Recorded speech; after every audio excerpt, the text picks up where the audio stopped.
morning students. Today I will start your SST class online. Dear students, for class 3rd, today's our topic is chapter number 3rd. Chapter number जो 3rd है हमारा, उसके अंदर हमने 3 questions complete कर लिए थे. Question number 1st, 2nd and 3rd. I hope you also learn and write these questions. Dear students, today we will do question number 4 and 5. सबसे पहले हेडिंग डालेंगे question number 4. Differentiate between an islands and an archipelagos. Islands और archipelagos में क्या करना है, difference बताना है. आइलैंड्स और आर्किपेलागोज में डिफरेंस बताना है. तो सबसे पहले क्या हेडिंग डालेंगे, आंसर में आइलैंड, ISLAND. आइलैंड्स क्या होते हैं? An island is a piece of land that is completely surrounded by water.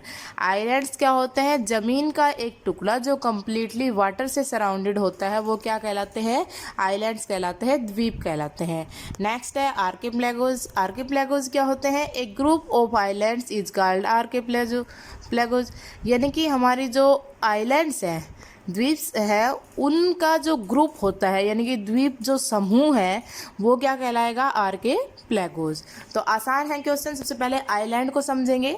N islands is a piece of land that is completely surrounded by water. जो islands होते हैं, ये जमीन का वो टुकड़ा होता है जो कम्प्लीटली किससे सराउंडेड होता है? वाटर से सराउंडेड होता है. और आर्किपेलागोज क्या होते हैं? एक group of islands is called archipelagos. यानी कि जो आइलैंड्स का ग्रुप होता है, द्वीप का जो समूह होता है, वो क्या कहलाता है? आर्किपेलागोज कहलाता है. An islands, ISLAND, island is a piece, PIECE, piece of land, LAND, land that is completely, COMPLETLY, completely surrounded, SURROUNDED, surrounded by water. Second heading क्या है? आर्किपेलागोज, ARCHIPELAGO. आर्किपेलागो एक group of islands is called आर्किपेलागोज.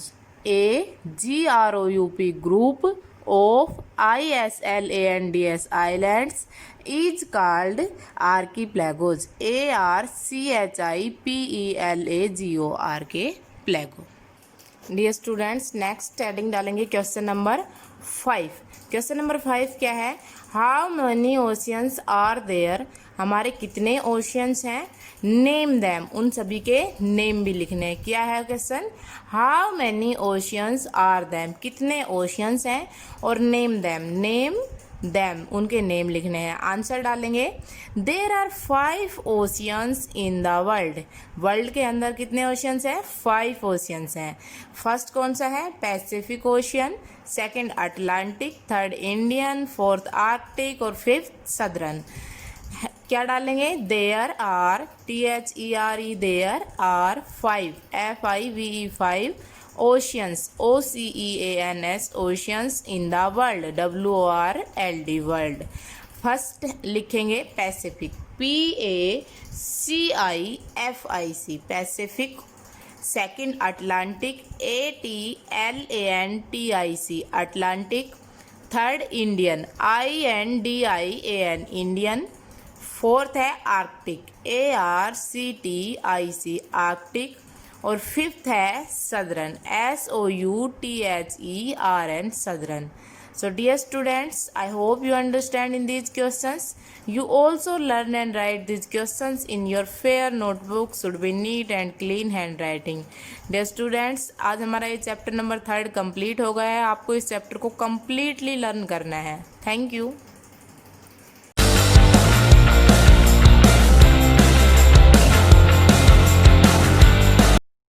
Good morning students. Now we start our maths online classes for class 3rd. My dear student, in previous class we complete our question number 1st, 2nd, 3rd and 4th of exercise 7.1.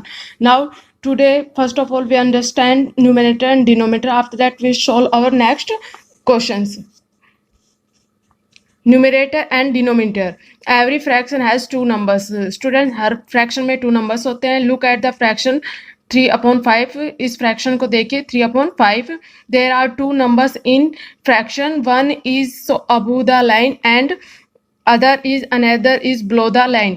इसमें एक number line के ऊपर है and एक number line के नीचे है. The number Abu the line is called numerator of the fraction. जो लाइन के ऊपर स्टूडेंट्स ये नंबर है ये क्या कहलाता है? Numerator. And the number is Abu below the line is called denominator. और स्टूडेंट्स जो नंबर लाइन के नीचे होता है वो क्या कहलाता है? डिनोमिनेटर. सो इसलिए 3/5, 3 is the numerator and 5 is the denominator. Remember, the numerator tells us how many parts of a whole has been divided. Denominator बताता है कि total whole object को कितने parts में divide किया गया है. And the numerator tells us how many parts of them are taken. और numerator हमें बताता है उनमें से कितने parts लिए हैं. Now student, we solve our questions. Question number 5. Write the fraction for each of the following. Student, question number 5 में नीचे कुछ parts में parts given है, इनको fraction में write करना है. Now part A, 6/8. Write in fraction. Answer in fraction 6/8. Now part C, 9/15. Answer in fraction 9/15. Now part D, 12/19. Answer in fraction 12/19. Now question number 6. Write the numerator and denominator of the following. Student, question number 6 में हमें numerator and denominator write करने हैं. Dear student, numerator is above the line and denominator is below the line. Student, part A is 7/9. Now answer. Numerator NUMERATOR equal to, numerator is above the line 7 and denominator DEMONINATOR. Denominator is below the line 9. Now student, part B, 7/9. Answer. Numerator is above the line 5 and denominator is below the line 7. Now part D, 4/11. Now student, answer. Numerator is 4 and denominator is below the line 11. Student, I think you understand. Now you can easily do remaining parts of question number 5 and 6. Now question number 7. Write the following fraction in words. Student, question number 7 में हमें कुछ fractions given है, इनको words में write करना है. Now part A, 2/6. Answer in words 2 TWO 2 6 SIXTHS 6. Now part C, 5/10. Answer 5 FIVE 5 TENTHS tens. Now part D, 4/12. Answer inverse 4 FOUR 4 12th TWELFTHS 12th. Student, question number 8. Fill the blanks with numerator and denominator. Students, question number 8 में blanks को fill करना है numerator and denominator write करके. Part A, in 3/8, 3 is student, इस fraction में 3 क्या है? Numerator.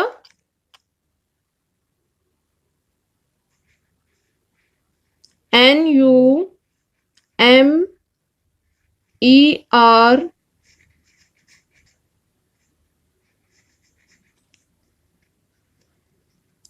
and 8 is students, 8 क्या है? Denominator. DENOMINATEOR.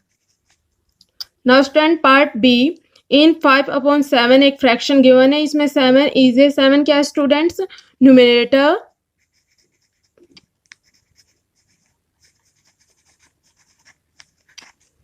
And 5 is the 5 क्या student? Denominators. I I think student you understand. Now you can easily do complete question number 5, 6, 7, 8 in your notebook with neat and clean handwriting. So thank you students. Have a nice day. Hello students of third class, a very good morning to all of you. Students, I am Simran ma'am, your English teacher. In previous class, we have done our question answer of 6th chapter. And now in this class, we will start our next chapter, our poem, The Ferryman. And its word meanings and part A, part B and part C. So let's start. In this poem, the girl is requesting the ferryman to take her across the river. इस poem में girl है वो request करती है नौका जो चालक है उससे रिवर के उस पार ले जाने के लिए. The ferryman ask her for money taking her in his boat. और जो फेरीमैन है नौका चालक है वो उससे पैसे मांगता है बोट में बैठने के लिए. So let's start our poem. Ferry का मतलब होता है नौका. मी अक्रॉस द वाटर, आप मुझे नौका में बैठा के कहाँ ले जाइए, वाटर को क्रॉस करवा दीजिए, रिवर को क्रॉस करवा दीजिए. डू बोटमैन का मतलब नाव चालक करो.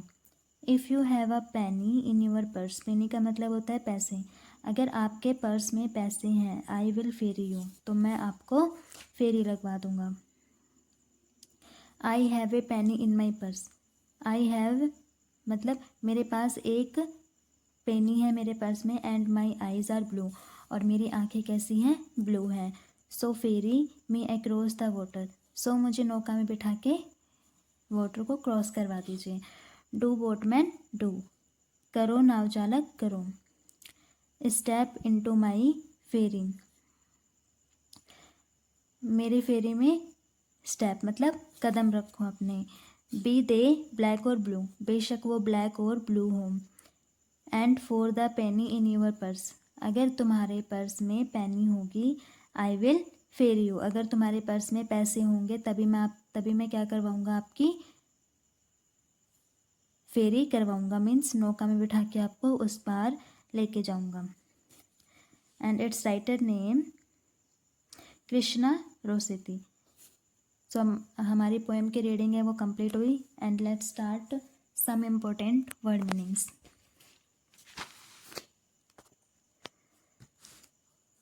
थ्री हैं इसमें ओनली. फर्स्ट है फेरी, FERRY, फेरी का मतलब होता है नौका. To take across a river. Second है पेनी, PENNY, पेनी का मतलब होता है पैसे. सिमिलर वर्ड क्या हो जाएगा, मनी. थर्ड है वाटर, हेयर, इसका हो जाएगा पानी. एंड इसका सिमिलर वर्ड क्या हो जाएगा, river. And next is exercise A, choose the correct option. हमें करेक्ट ऑप्शन चूज करने हैं. फर्स्ट है the girl wants to go across the blank. Girl किसको क्रॉस करने की बात कह रही थी, तो A है सैंड, B है वाटर एंड C है बीच. तो किसको क्रॉस करने की बात कह रही थी, वो वाटर को. तो बी ऑप्शन क्या हो जाएगा हमारा, करेक्ट हो जाएगा.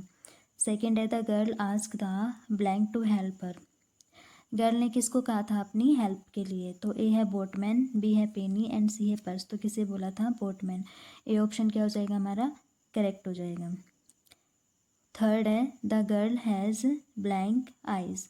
गर्ल की कैसी आइज थी, A black, B blue, C brown. तो कैसी थी, ब्लू थी. तो बी ऑप्शन क्या हो जाएगा हमारा, करेक्ट हो जाएगा. फोर्थ है the boatman wants a blank from the girl. Boatman girl से क्या चाहता था, A penny, B black pen and C boat. तो गर्ल से क्या चाहता था, वो पेनी चाहता था. तो ए ऑप्शन क्या हो जाएगा हमारा, करेक्ट हो जाएगा. एंड पार्ट बी है fill in the blanks with the correct word from the bracket. Brackets के करेक्ट वर्ड हमें फिलअप करने हैं फिलिंग द ब्लैंक्स में। फर्स्ट है blank me across the water, क्या जाएगा इसमें? Ferry, ferry me across the water.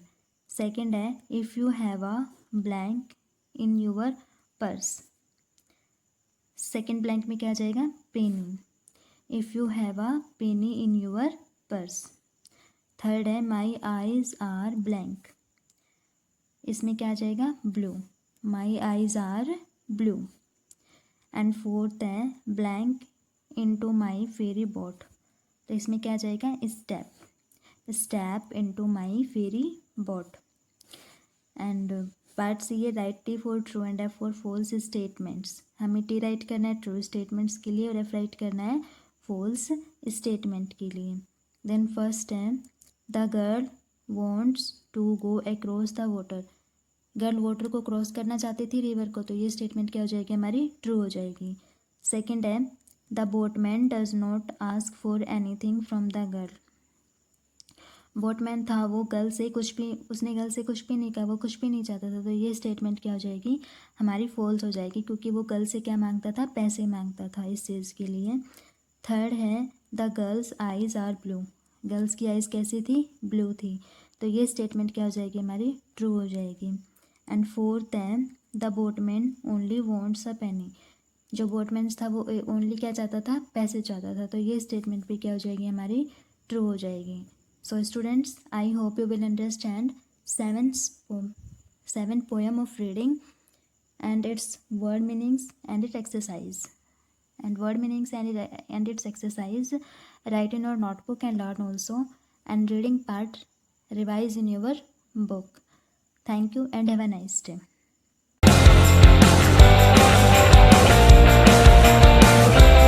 Good morning students, मैं मुकेश मैडम आपकी हिंदी अध्यापिका MLP इंटरनेशनल स्कूल राजपुरा से। बच्चों मैं करा रही हूँ कक्षा तीसरी का पाठ 8 विशेषण। आज हम पाठ की रीडिंग करेंगे। बच्चों हम सभी में कोई न कोई गुण अवश्य होता है, कोई गोरा होता है, कोई सांवला, कोई लंबा होता है तो कोई छोटा, कोई मोटा होता है तो कोई पतला। लोगों के विशेष गुण ही विशेषण कहलाते हैं। इसी प्रकार वस्तुओं, प्राणियों और स्थानों के भी अपने अपने गुण होते हैं, जैसे सुंदर फूल, हरा भरा बगीचा, सफ़ेद बगुला, 3 तरबूज, नई कार, हरी कमीज। चित्रों के नीचे लिखे रंगीन शब्द अपने साथ आए संज्ञा शब्दों की विशेषता बता रहे हैं। इसका मतलब विशेषण की परिभाषा क्या बनेगी? जो शब्द संज्ञा या सर्वनाम की विशेषता बताते हैं उन्हें विशेषण कहते हैं। जो शब्द संज्ञा या सर्वनाम की विशेषता बताते हैं उन्हें विशेषण कहते हैं। इन चित्रों में जो है फूल की विशेषता बताई जा रही है कि वो सुंदर है, बगीचे की विशेषता बताई जा रही है कि वो हरा भरा है, बगुले की विशेषता बताई जा रही है वो सफ़ेद है, तरबूज की विशेषता बताई जा रही है कि वे 3 है, और कार की विशेषता बताई जा रही है कि वो नई है, और कमीज़ की विशेषता बताई जा रही है कि वो हरी है। तो यहाँ जो रंगीन शब्द है वो अपने साथ आए संज्ञा शब्दों की विशेषता बता रहे हैं। ठीक है, अभी हम आगे करते हैं। विशेषण जिन शब्दों की विशेषता बताते हैं उन्हें विशेष्य कहते हैं। ऊपर आपने विशेषण पढ़ा था कि विशेषण क्या होता है? जो संज्ञा सर्वनाम की विशेषता बताते हैं वो तो होते हैं विशेषण, और विशेषण जिन शब्दों की विशेषता बताते हैं वो क्या होते हैं? विशेष्य। चित्रों के नीचे लिखे शब्दों में फूल, बगीचा, बगुला, तरबूज, कार और कमीज विशेष्य है। विशेषण शब्द की पहचान। विशेषण शब्द की पहचान। विशेषण आमतौर पर संज्ञा से पहले आकर, यानी कि नाम से पहले आकर उसके गुण बताते हैं। विशेषण की पहचान का दूसरा तरीका भी है, जब हम संज्ञा के बारे में जानने के लिए कैसा या कितना से प्रश्न करते हैं तो प्राप्त उत्तर विशेषण कहलाता है। जैसे कथन है मेरे पास केले हैं, और प्रश्न है कितने? तो उत्तर होगा 4। तो जो 4 है वो विशेषण है। इसके बाद है मैंने एक कमीज़ खरीदी। प्रश्न करेंगे कैसी, तो उत्तर होगा लाल। तो ये लाल है, ये कमीज़ की विशेषता बता रहा है, तो ये क्या है, विशेषण है। तो कैसे मतलब विशेषण की पहचान बताई इन्होंने कि कैसे या कितने करके जब प्रश्न किया जाए तो जो उत्तर आता है वो विशेषण होता है। ध्यान रखिए, एक ही संज्ञा के साथ दोनों तरह के विशेषण जोड़े जा सकते हैं। जैसे दुकान पर 4 लाल कमीजें हैं, या 4 और लाल, दोनों ही क्या है, विशेषण है। कमीज़ की विशेषता बता रहे हैं कि वो 4 है और लाल रंग की है। ठीक है, आगे कुछ उदाहरण दिए गए हैं, वो ऐसे ही उदाहरण दिए गए जिनके साथ संज्ञा के साथ 2 विशेषण जुड़े हुए, 2 काले कुत्ते, यहाँ 2 भी विशेषण है और काले भी। वह बड़ा मकान, यहाँ वह भी विशेषण है और बड़ा भी।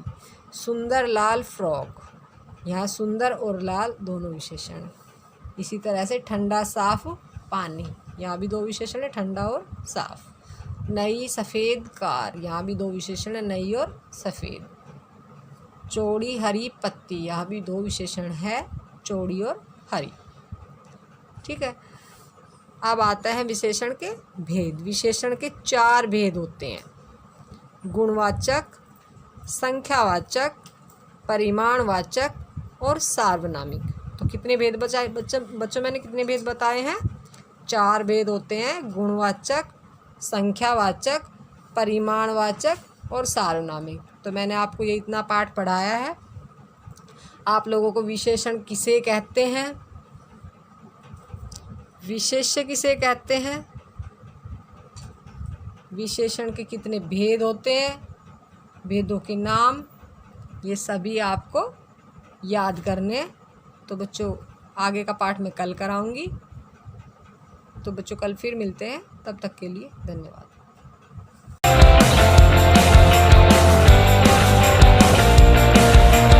Good morning students, I Rasmi ma'am, your science teacher from MLP International School, Rajpura. So student, today our science class, we will start with class 3rd and today we will start our new chapter 14, weather, air and water. Okay, आज हम new chapter start करेंगे 14, weather, air and water, and today we will do difficult word of this chapter. Okay, so let's get start.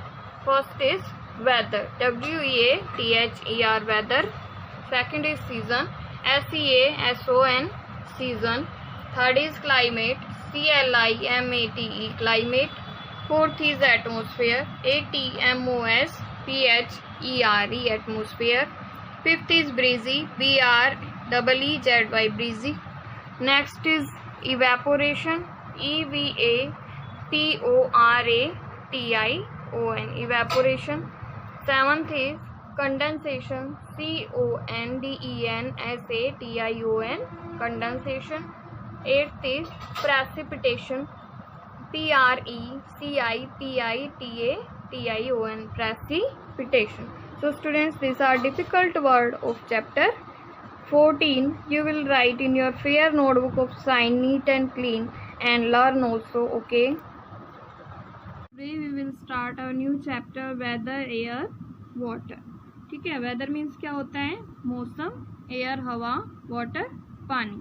Okay, in this chapter we will read about what is weather, weather क्या होता है, water cycle and weather, how air affect weather, what is season and climate. So let's get start. First topic is weather. Weather means क्या होता है, मौसम. The condition of the atmosphere at a particular time is referred to as weather. Atmosphere जो होता है, वातावरण जो होता है, वो किसी भी पर्टिकुलर प्लेस और पर्टिकुलर टाइम पे जो होता है, जो उसकी कंडीशन होती है, वो क्या होता है, वेदर, मौसम होता है. Atmosphere is the blanket of air और गैसेस सराउंडिंग द अर्थ. जो एटमोसफेयर होता है, वातावरण, वो क्या है, जो हमारे अर्थ के सराउंड एयर है, वो क्या है, atmosphere. On a particular day the weather can be bright and sunny. किसी दिन वेदर कैसा हो सकता है, ब्राइट और सनी हो सकता है. इट कैन गेट ब्रीजी, कभी तूफान आ सकता है, ठीक है, तूफानी एयर्स हो सकती हैं कभी कभी, और windy the very next day, और कभी अगले दिन क्या हो सकता है, वाइंडी डे हो सकता है। द थर्ड डे में bring dark clouds, third day जो होता है उस दिन क्या हो सकता है, तीसरे दिन डार्क क्लाउड्स हो सकते हैं, रेन आ सकती है।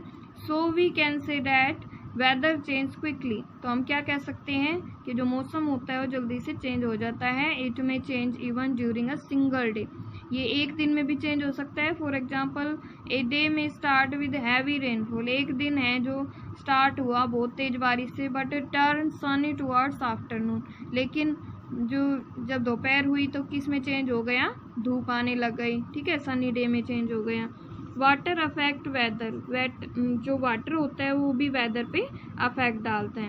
Water vapour is an important gas in the atmosphere, जो जलवाष्प होते हैं वो इम्पोर्टेंट गैस होती है एटमोसफियर में। Humidity is the amount of water vapour in air, जो ह्यूमिडिटी होती है, नमी होती है, वो क्या होती है, अमाउंट ऑफ वाटर वेपर कितने परसेंट है एयर के अंदर। The amount of water vapour in the air affect the weather of a place, किसी भी प्लेस पे कितने amount of water vapour air में है वो वेदर पे अफेक्ट डालते हैं। Next is the clouds in the sky are largely made up of water vapour, जो क्लाउड्स होते हैं आसमान में, जो बादल होते हैं वो भी किस पे largely made up of water vapour, किससे बने होते हैं, जलवाष्प से, ठीक है। The condensation of this water vapour in droplets bring rain and snow, जब ये पानी की बूंदें कंडेंस हो जाती हैं, इकट्ठी हो जाती हैं बादलों के अंदर, तो ये क्या बन जाती हैं, ड्रॉप्स की फॉर्म में, ये रेन और स्नो की फॉर्म में अर्थ पे आ जाती हैं। To understand this we need to understand the water cycle, इसको समझने के लिए हमें वाटर साइकिल को समझना पड़ेगा। द वाटर साइकिल क्या होती है, the water cycle is the process through which water moves all around the earth, water cycle वो होती है जिसमें वाटर अर्थ पे सारे मूव करता है, अर्थ के अराउंड मूव करता है, ठीक है। Here is how the process अकर, यहाँ पे ये दिया है कि प्रोसेस कैसे होती है वाटर साइकिल की। First is evaporation, when the sun heats up water in water body, जो वाटर बॉडीज में जो वाटर होता है उसको जब सन हीट करता है, गर्म कर देता है, ठीक है, such as rivers, lakes and oceans, the water turns into water vapour, तो जब वाटर जो होता है इनका वो किस में टर्न हो जाता है, वाटर वेपर में टर्न होता है, जल वाष्प में चेंज हो जाता है और भाप बन के उड़ने लग जाता है जो पानी होता है, ठीक है। द वाटर वेपर और steam leaves the water body and goes into the air, और जो वाटर और वाटर वेपर्स बन जाते हैं वो वाटर बॉडीज को छोड़ के एयर में चले जाते हैं, ठीक है। इसके बाद क्या होता है, कंडेंसेशन प्रोसेस, गाढ़ापन, water vapour in the air gets cool down and change back into liquid, जो पानी भाप बन के उड़ गया था वो ठंडा होने के बाद कैसा हो जाता है, लिक्विड बन जाता है, फॉर्मिंग क्लाउड, और बादल बनाता है। दिस इज कॉल्ड कंडेंसेशन, इस प्रोसेस को क्या कहते हैं हम, condensation.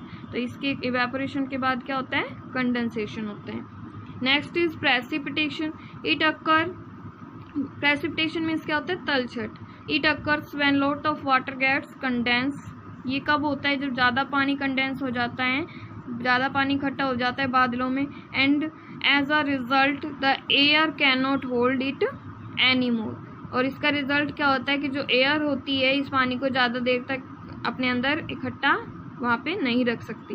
The clouds get very heavy, वो जो बादल होते हैं बहुत हैवी हो जाते हैं, भारी हो जाते हैं पानी की वजह से, and water falls back to the earth, और जो पानी होता है वो दोबारा से कहाँ जाता है, बारिश के रूप में अर्थ पे आ जाता है, ठीक है,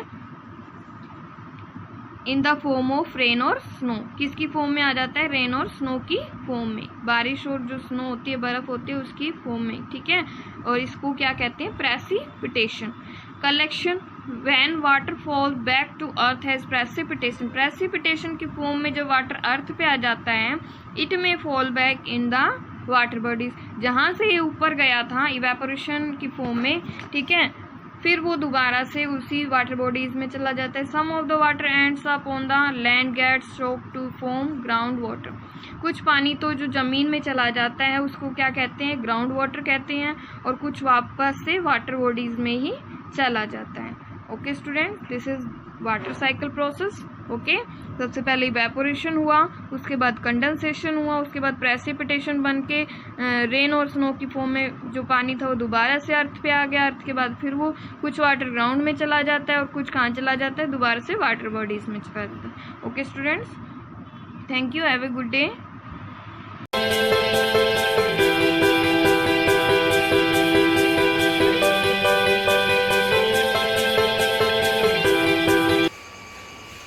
Good morning students, I am Anu Yadav, your GK teacher of 3rd class from MLP International School Rajpura. Students, today we discuss our chapter number 15, it is the world's famous places. In this chapter we have given some pictures of some famous places in the world. Students, identify the places, identify the picture and tell and write the name where they situated. Students, आपको picture को पहचानना है और उस picture का name लिखना है कि वो किसकी पिक्चर है और कहाँ पर स्थित है। So let's start students our chapter number 15, the world's famous places.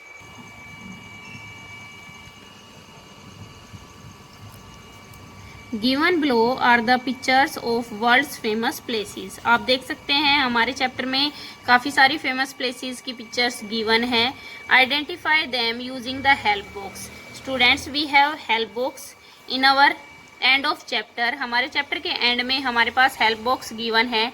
इसकी हेल्प से हमें पिक्चर को पहले आइडेंटिफाई करना है और हेल्प बॉक्स की हेल्प से हमें पिक्चर का नेम लिखना है और ये बताना है वो कहाँ पर स्थित है। So let's start our first picture. जो हमारी फर्स्ट पिक्चर हमारे चैप्टर में गिवन है वो किसकी पिक्चर है, व्हाइट हाउस। ये हमारे पास व्हाइट हाउस की पिक्चर है। So write here WHITE White, HOUSE House, White House, and it is situated in Washington, WASHINGTON Washington. First picture हमारी व्हाइट हाउस की है और वो वाशिंगटन में सिचुएटेड है। Second is Eiffel tower and it is situated in Paris. Second जो हमारी picture given है वो किसकी है, आईफिल टावर की है। Right here Eiffel tower, EIFFEL Eiffel TOWER tower, Eiffel tower. And right here Paris, so it is situated in Paris, PARIS Paris. Third is London bridge. जो हमारी थर्ड पिक्चर है वो आप देख सकते हैं, रिवर है और रिवर के ऊपर ब्रिज बना हुआ है। ये कौन सा ब्रिज है हमारा, London Bridge, and it is located in London. So write here London Bridge, LONDON London, BRIDGE Bridge, London Bridge. और write here London, LONDON London. Fourth picture is given to us, it is the pyramid and it is situated in Egypt, THE the PYRAMID pyramid, the pyramid, और वो कहाँ स्थित है, Egypt में, EGYPT Egypt. Fifth picture जो हमारे पास given है वो किसकी है, Buckingham place, BUCKING Buckingham, HUM हम, PALACE palace, Buckingham palace. Sixth is Downing street London. जो हमारे पास सिक्स्थ पिक्चर गिवन है वो किसकी है, Downing street, DOWN down, ING Downing, STREET street, LONDON London, Downing street, and it is situated in London. Seventh is जो हमारी seventh picture given है वो किसकी है, statue of liberty, and it is located situated in New York. So write hair STATUE statue, OFOLIBERTY liberty, statue of liberty, and it is situated in NEW YORK, New York.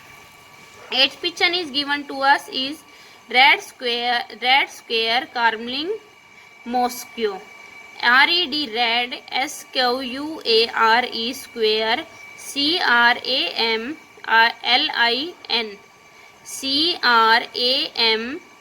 CRAMLIN Carmling, and it is situated in Moscow MOSCOW. So students हम एक बार फिर से repetition करते हैं. First picture जो हमारी given है White House and it is situated in Washington. Second is Eiffel tower Paris, it is located in Paris.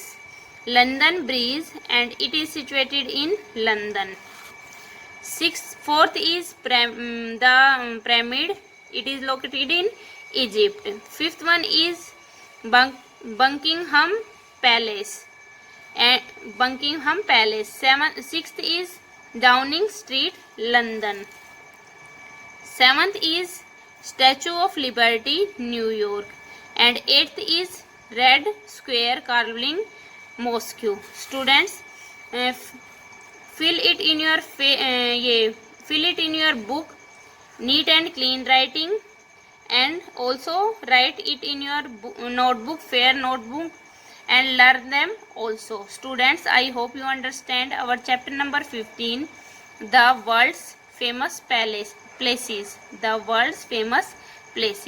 Thank you, students.